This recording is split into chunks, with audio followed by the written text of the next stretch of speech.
하나님의 말씀은 사무엘하 7장 13절에서 21절 말씀입니다. 그는 내 이름을 위하여 집을 건축할 것이요 나는 그의 나라 왕위를 영원히 경고하게 하리라.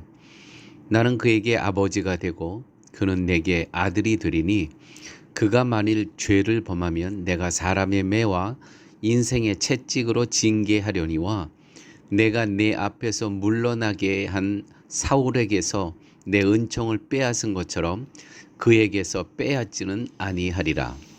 내 집과 내 나라가 내 앞에서 영원히 보존되고 내 왕위가 영원히 경고하리라 하셨다 하라. 나단이 이 모든 말씀들과 이 모든 계시대로 다윗에게 말하니라. 다윗 왕이 여호와 앞에 들어가 앉아서 이르되 주 여호와여 나는 누구이오며 내 집은 무엇이기에 나를 여기까지 이르게 하셨나이까.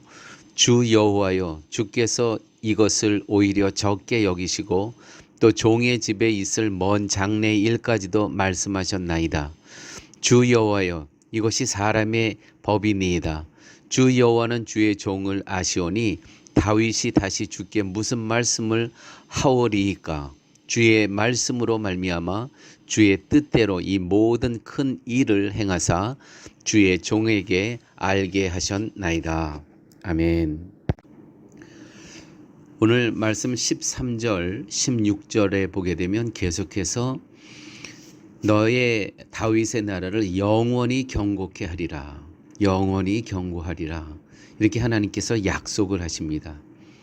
영원히 경고케 하시겠다는 것은 중간에 그 나라가 무너지거나 실패되는 일이 없을 것이라는 것이죠. 그 어떤 상황이나 조건도 하나님이 이루신 나라만큼은 흔들지를 못한다는 것입니다. 참 놀라운 말씀입니다. 놀라운 하나님의 사랑과 은혜입니다. 그런데 문제는 다윗 이후 자손들의 신앙 상태입니다. 다윗을 포함하여 다윗 이후의 자손들, 그들의 신앙 상태가 과연 계속 유지되는가? 다윗 이후의 자손들이 잘못된 신앙으로 나아간다면 약속은 그렇다면 어떻게 되는 것인가? 이 왕위가 계속 영원히 하나님께서 세워주신다고 했는데, 그런데 신앙에 따라 14절, 15절에 이런 내용이 있죠.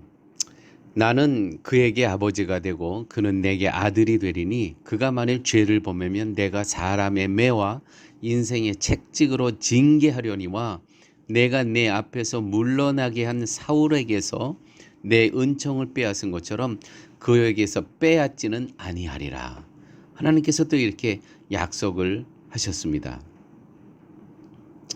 히브리서 12장 8절의 말씀도 징계는 다 받은 것이오늘 너희에게 없으면 사생자여 참 아들이 아니니라. 징계는 필요하다는 것이죠. 이 말씀은 하나님께서 다윗의 몸에서 날 자식을 어떻게 대하시는가에 대한 내용입니다. 물론 채찍으로 치시고 징계도 하십니다. 그렇지만 하나님의 약속은 불변한다는 것이죠. 영원히 이 다윗의 가문에서 나올 예수 그리스도의 나라에 대해서는 하나님께서 그거는 약속을 지키시겠다는 것입니다. 만일 하나님이 사울에게 하시듯 죄를 범할 때마다 은총을 빼앗아 버린다면 패하여지지 않을 사람은 한 사람도 없을 것입니다.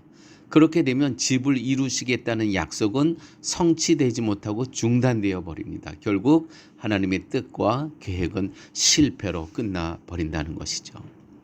이렇게 볼 때 죄를 범해도 징계는 할지언정 은총을 빼앗지 아니하시겠다고 하시는 것은 단지 다윗 자손을 보호하기 위한 것이 아니라 하나님의 약속의 성취를 위한 하나님의 의지가 담겨 있다는 것입니다. 참 위로가 되는 말씀입니다. 사랑하는 여러분, 우리가 살면서 실수하고 실패하고 넘어질 수 있습니다. 그러나 그때마다 우리를 징계하시고 또 우리를 인생의 채찍으로 채찍질 하시지만 하나님 나라를 위해서 우리를 쓰시겠다고 하시는 그 하나님의 약속은 결코 변하지 않는다는 것이죠. 하나님이 다윗이 택하신 것은 다윗을 세워서 하나님의 뜻과 계획을 이루기 위함입니다. 그러므로 다윗을 지키고 보호하신다면 그것은 하나님의 뜻과 계획을 이루시기 위함이지 다윗이란 한 개인을 위함이 아닌 것입니다. 나를 위해 존재하시는 하나님, 이것이 만인이 원하는 하나님 상일지 모르지만 하나님은 이런 분이 아니십니다. 하나님은 한 사람, 한 개인을 위해 존재하시고 일하시는 것이 아니라 창세전부터 갖고 계신 하나님의 뜻과 계획을 위해 일하시고 계시는 분이라는 것입니다. 하나님의 뜻은 다윗을 통해 하나님의 집을 지으시는 것입니다. 다윗의 가문을 통해 오실 예수 그리스도의 나라를 이루신다는 의미이죠. 다윗의 나라가 이스라엘 아닙니까? 다윗의 나라는요, 다윗 자손으로 오실 예수 그리스도의 나라인 것입니다. 결국 하나님의 모든 관심은 그리스도의 나라에 있는 것이고 이 나라를 세우기 위해 다윗을 택하시고 영원한 견고한 약속을 세우신 것입니다. 여러분, 성도는 하나님의 뜻에 쓰임받는 존재로서 자신의 관심거리를 하나님께 들고 나오지 않는 존재입니다. 하나님이 무엇에 관심을 두고 이르시는가를 살피는 존재라는 것이죠. 물론 하나님은 성도를 지키시고 보호하시지만 이것은 성도 한 개인을 위함이 아니라 하나님의 약속인 그리스도의 나라를 위함인 것입니다. 하나님의 약속은 하나님의 일방적이십니다. 하나님이 일방적으로 약속을 이루어 가세요. 인간에게는 그 어떤 조건도 요구하지 않으십니다. 징계하시고 돌이키시고 고치시면서 약속을 성취해 가신다는 것입니다. 이것이 하나님의 경륜이며 하나님의 은혜인 것입니다. 사랑하는 여러분, 우리는 하나님의 자녀입니다. 예수 그리스도를 믿음으로 우리는 하나님의 자녀가 되었습니다. 하나님의 자녀가 되었다는 의미는 이 땅에서 모든 죄악으로부터 구원받은 존재이고 영생을 얻은 존재입니다. 이것이 취소가 되느냐 되지 않느냐, 취소가 안 된다는 것입니다. 왜요? 우리의 죄 이전에 하나님의 약속이 먼저 있었다는 것이죠.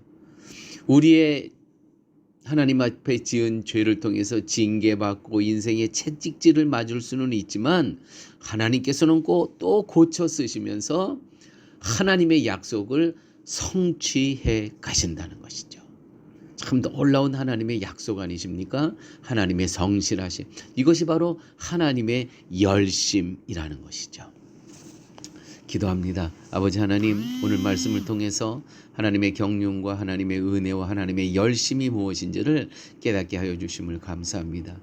우리가 하나님의 자녀로 때로는 넘어지고 때로는 불순하고 때로는 하나님의 마음을 아프시게 했지만 그럴 때마다 하나님의 인생의 채찍으로 우리를 때리시고 또 우리를 야단치시지만 그러나 하나님께서는 약속이 있으셨기에 사울처럼 우리를 버리시지 않는다는 이 하나님의 놀라운 약속과 하나님의 성실하심을 늘 기억하면서 하나님과 동행하고 하나님에서 떨어져 나가는 일이 없도록 성령 하나님 저희들을 붙들어 주시고 저희들을 인도하여 주시옵소서. 모든 말씀 예수님 이름으로 기도드렸습니다. 아멘.